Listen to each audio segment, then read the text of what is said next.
కేంద్రం ఖచ్చితంగా ఆంధ్రప్రదేశ్కి అన్యాయం చేసింది. ఒక తెలంగాణ రాష్ట్రం ఇవ్వడంలో మిగులు రాష్ట్రంగా చేసిందో అలాగే వీళ్ళకి ఆంధ్రప్రదేశ్కి చాలా అన్యాయం జరిగింది.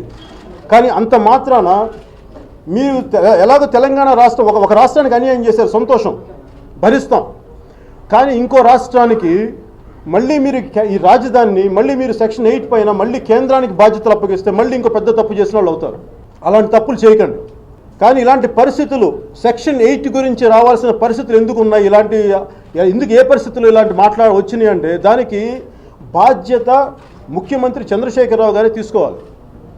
ఎందుకంటే మీరు కానీ ప్రజల్ని మీరు ఉద్యమంలో నడుపుతున్నప్పుడు మీరు ఏమన్నా చెల్లిపోతుంది, దాన్ని అర్థం చేసుకోగలరు. కానీ మీరు రాజ్యాంగం మీద ప్రమాణం చేసి అందరూ నాకు సమానమే అన్న తర్వాత కూడా మీరు పక్షపాతంగాని వహిస్తున్నారు అని చెప్పి ఏమాత్రం కొన్ని జరిగితే మటుకు దానికి బాధ్యత ముఖ్యమంత్రులు వహించాల్సి వస్తుంది.